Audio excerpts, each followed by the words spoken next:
Hello, beautiful people. Oh, okay. Messed up already. Okay.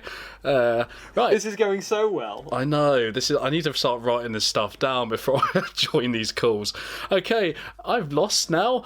Farren, continue for me, please. Okay, welcome to the theories video, I guess. So, here we're going to be doing exactly the same as what Corey and George did last week, but we're just going to be talking about theories for episode 3, which is titled Once Upon Time, I believe, and just the rest of Flux as a whole. And the good news is we've got a lot to talk about in terms of theories, because there was a lot of open endings in terms of what was set up. There was a lot resolved as well. I think the Sontarans are pretty much gone, which is a bit disappointing, but you know, whatever. So in terms of theories for next week, obviously we're getting the return of the Weeping Angels, and I was thinking, the Flux, it was revealed in this episode, displaces you in time. The Weeping Angels have scarily similar powers, so do you think that they are in any way connected? I admittedly don't, to be honest. I mean, this is the first time this thought's been brought to me, and I don't know. It's not a far-fetched concept as such. It's just, I don't know. I can't imagine the Weeping Angels being behind a massive surge of power that's universally threatening, if that makes sense. Yeah, although I was thinking definitely something to do with the Time Lords, I think. Just going forward in general. And did you ever hear that theory about the Weeping Angels, that they were like dead Time Lords or something? Yeah, that calls back to the end of time, doesn't it? Yeah, so possibly that will be made into, you know, inserted into Doctor Who lore, and perhaps that will be revealed to be true. And maybe the Weeping Angels are behind the Flux? It's far-fetched, I'll admit, but it's what I thought of immediately. Well, that's why we're here. We're here to theorise stuff and get absolutely disproven in next week, so... We're just gonna go bonkers with it. But yeah, so also, just going like in a linear fashion at the start of the episode, the very first scene was the Doctor looking at some sort of house. What do you think that house was? Because I have a theory on it, but, you know, what do you think? Theory-wise, I'm not too sure, but it definitely is. I reckon it's definitely going to be rooted within the Doctor's unknown past. I agree with you that it is. I think it is something to do with the Doctor's past and the pre-Hartnell incarnations. But I was like, this doesn't look like Gallifrey to me. It doesn't scream Gallifrey. I don't know about you, but... Yeah, but do you remember the barn...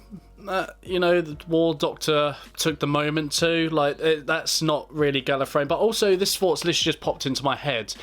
The 4th episode of this series is entitled The Village of the Angels or whatever. It's very much throwing it out there, but you never know, could be links. Yeah, no, it's possible, yeah. Also, but my main theory was that this is a masked memory, sort of in the vein of, like, the whole Brendan stuff from Ascension of the Cybermen. So, I don't know about that. It possibly could be the Doctor's, like, childhood home. It might be something to do with the big purple portal thing. I think it has a name, but I can't remember the name of it. But I think it's a masked memory. That's my prediction. I think it's a masked memory, like Brendan. I think that's a credible assumption there, but taking the Doctor's home idea there, I just want to move this, assuming we're done with the house now, I want to move this to the planet Time and the temple, whatever it was called, and the Mori, those time statue things. I'm quite confident in saying that the planet Time is definitely the Doctor's home planet or home world, where she originally came from. I just don't know why, but when I was watching it, and they were talking about time and stuff, I was just thinking, this could very much be somewhere the Doctor is linked to from her past, and... yeah, I mean, what do you think on that? I mean, I wasn't thinking of that, but I completely agree. Like, I think it could be, because if you look at, like, regenerative abilities and stuff and how deep-soaked they are in the lore, depending on how deep into the lore you go, I think regeneration has something to do with, like, temporal energy and, like, the same stuff from the Heart of the TARDIS that we saw last week, because, like, I feel like that's a thing that I've seen before, that regeneration has something to do with temporal energy. So possibly that's how the Doctor originally got the regenerative abilities, from the planet. because it's to do with time or whatever. I don't know. But yeah, no, I agree. And also, we do see the portal in the next time trailer. We do see the purple portal. Oh, do we? Yeah, we do, yeah. It's Jodie. She's like falling through a purple abyss, which looks very similar to the portal. So possibly, yeah. Just before we move on, I think the planet is... I mean, obviously, if the Doctor was going to come from anywhere where it's not Gallifrey, it's obviously going to be a planet called Time, let's face it. That's just... I mean, it's a slap in the face. It's a bit on the nose, yeah. Yeah, it's on the nose, but Chibnall is less than subtle, let's put it that way. And also the fact that the Doctor said there isn't a planet called Time. So, I mean, one, I don't know how she could know that, because there's been many times where the Doctor's been on a planet and not known the name of it. So I think that is a bit of a throwaway sentence there. It's like, I know you're the Doctor, but you definitely don't know the name of every planet out there. But obviously...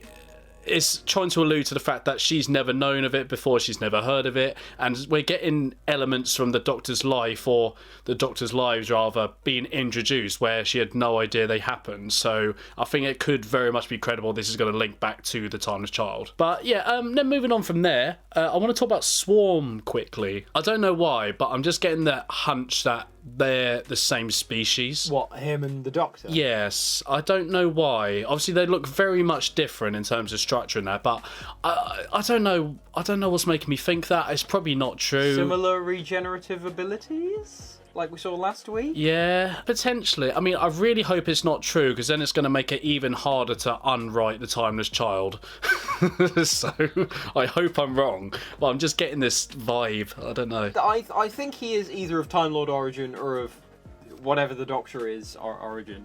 Because, like, they kind of do contact in last week's episode. Like, you know, the whole thing from the classic series that's like contact. And that we saw it in Spyfall Part 2 as well. Oh, hang on, I have a few more things. First of all, how did Dan and Yaz disappear? How did they disappear? Oh, yeah. Wait, wasn't that explained? Was it? Yeah, I'm pretty sure it's the Doctor saying the flux energy and the vortex energy mixed. Yeah, but like, why did they get transported to where they did? Because timey-wimey. Also, what was the Victorian man, Mad Mole, what was he doing there? Victorian... Oh, yeah, I forgot about him. Yeah. What was he doing there? Just chilling. Just What is the relevance of him? I'm so confused. Yeah, because he was only brought up once in the first episode, wasn't he? And then he's here again. Yeah, literally one scene, and then he was at the end, and then he was in this episode. And then yeah, he sodded off again. Yeah, I mean, we've got so little information from this. I don't think we can even theorise it, because I don't have the foggiest. I feel like we've theorised a fair bit. Also, last thing, who is Passenger? I thought that was the big security guard black skull thing. Yeah, but like, he wasn't there last week. Who is he? I reckon he's just going to be a bit of a throwaway goon character. I'm not thinking too much into him. I think he is... Don't say Omega. No, I don't...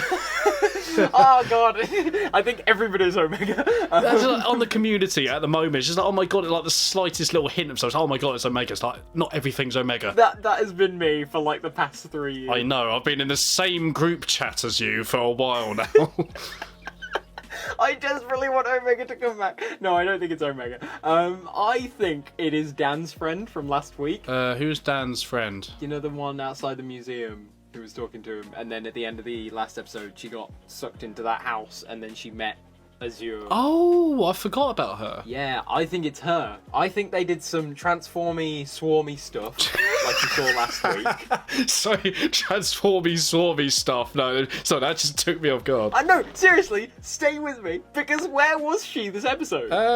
In a house, probably. Wait, hold on. Could that be the same house that was the Doctor saw? Ooh, I can't remember what the house looked like at all in that first episode, but... No, I think it might look similar, I don't know. Maybe, yeah. But, like, maybe it didn't. We'll find out in the edit. But, like, I think, because you know how last week they did some, like, you know, there was that woman, and then Swarm was like, whoosh, and then, like, she turned into her alien form.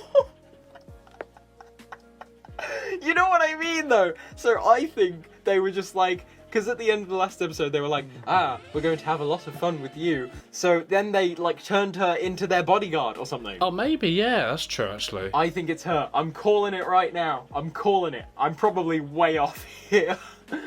There you go. Okay. Also, how do you think Yaz and Vinder will get out of the snappy do? I reckon the Doctor will come up with some plan and rescue them. Solid, right? Okay, sure. Anyway, we've talked about theories enough, probably.